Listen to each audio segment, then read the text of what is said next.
K Walker wasn't saying all this when I was just in Philly. Not at all. When I went to Mitchell and Ness and I asked the people in Mitchell and Ness, did you hear of a K Walker? And what'd they say? They said Kimba Walker is doing this thing. I said, I didn't say Kimba. I said K. Well, they said, DNA, where's the rest of the name? That's it. He said, you mean your 2-on-2 partner? Yeah, of course I've heard of K-Shine. It's one of the greatest, a legend. I said, not Shine. Walker. He said, yeah, we got his jersey in the back on the Charlotte Hornets. I said, no. I came to Mitchell and Ness for throwbacks. Kimba Walker is still now. I'm talking about K Walker. He's from your town. You know what he said? What'd they say? Sounds familiar. God willing, you ever mention my name to somebody and they say that shit sounds familiar, just say you don't know who the fuck I am. That's what sounds familiar means. Once I added the emphasis of he's from Philly, he wanted to seem like he knew what the fuck was going on in his city. But he didn't. Because you're not making enough noise. He said sounds familiar. Sound familiar. I say that when people say, yo, you don't remember me? You don't remember my man? You met him years ago, champ. Oh, yeah. Sounds familiar.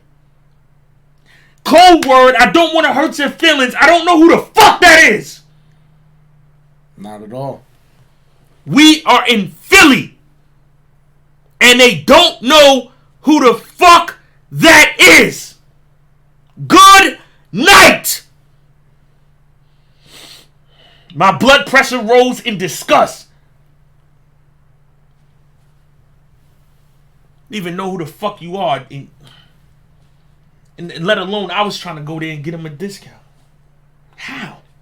The general manager of Mitchell and Ness doesn't give discounts to people who sound familiar. No. I did not get a discount in Mitchell and Ness from sounding familiar.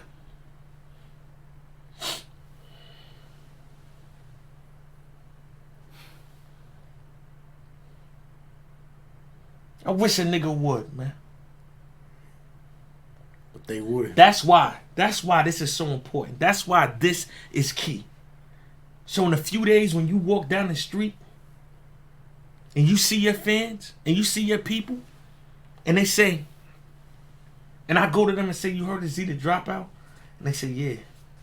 That's that uneducated, educated motherfucking dropout.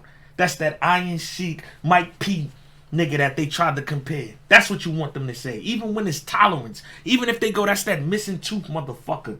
That's Gary. That's that corn. Whatever it is. It's not sounds familiar. That's what we will not tolerate. The worst name in the world is better than sounds familiar. Because that means I never heard of you. Keep banging. Never. Shout out to my nigga Nems. Bing bong. Bing bong. That's what sounds familiar means.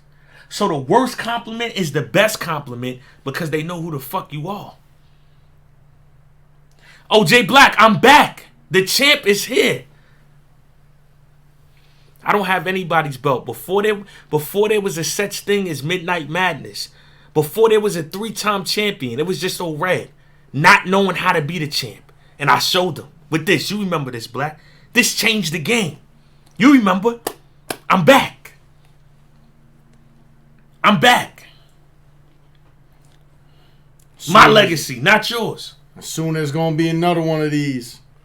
Alexis bad news Tyson. for bad news. They need the champ back on champion. You heard him, Jay Black. And when I come to champion, you could ask the champ 1,000,001 questions you want. But that last guy you had up there, don't ask the champ about that. We offer that. We're not talking about that no more. We don't need to speak on that. You ask me about anything else but that. That doesn't pertain to money. That pertains to no money. I'm here to generate money. I need matchups that generate money. Niggas that are ready to generate money, income. I got a heavy expense bill. The champ has a lot of people to take care of. I need income. So I'm not here to do all this verbiage and no. No battle. No money. Money.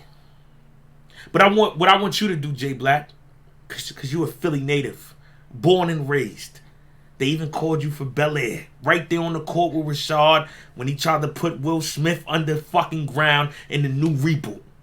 So you're well aware of what goes down in Philly. You know exactly how shit is ran over there. And you are a nigga that survived the trenches and you are doing very well for yourself. I seen your watches. I seen the shoes you wear. I seen all of it. So what I need you to do, Jay Black, I need you to get the residents of Philadelphia familiar with K Walker.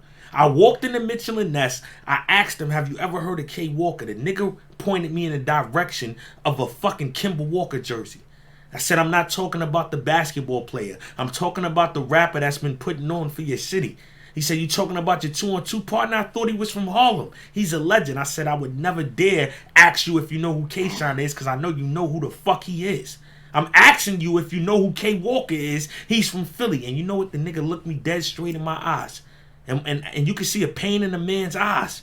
He wasn't going through nothing. He wasn't stressed. He wasn't hurt. I could tell all his bills is paid. He's happy at home with his wife. He looked me dead square in my face. And you know what that nigga told me? That nigga said, sounds familiar.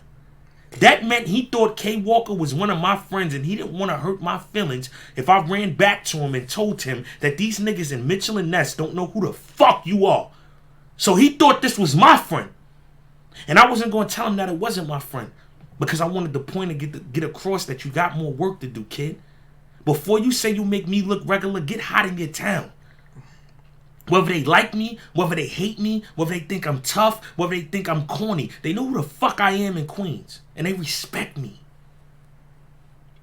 They respect me. You won't go on Jamaica Ave and they'll tell you sounds familiar. Never. They won't tell you that. You won't go in Corona and they'll tell you sounds familiar. When you mention Burger King, when you mention Wendy's, when you mention McDonald's, when you mention Philippe Chow, when you mention Cartier, when you mention BBS Diamonds, none of that shit sounds familiar. Jay Black, you got somebody in your town that just sounds familiar. I don't like that. Ines, I'm familiar. Reed Dollars, I am familiar. NH, I am familiar. Joey Jihad, I am familiar. Cassidy, I'm familiar. Mm-hmm. K Walker, nigga, you just sound familiar. Cash is DNA, a household name. Nigga, have you ever been in the house? Before you ask me I'm my household name, have you ever walked through a whole house and mentioned my motherfucking name? BET? What else? ESPN? Keep going. I got little kids walking up to me now. They was about 5 or 6. They about 9 or 10. You the guy from the rap game. Jermaine Dupri. Thank you, John John. Funk Flex. I did a promo with Bret Hart standing in the ring.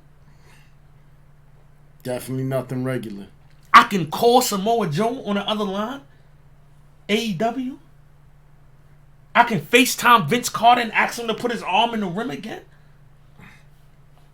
I can call up Uncle Marvin and get a preview of Raising Kanan Season 2.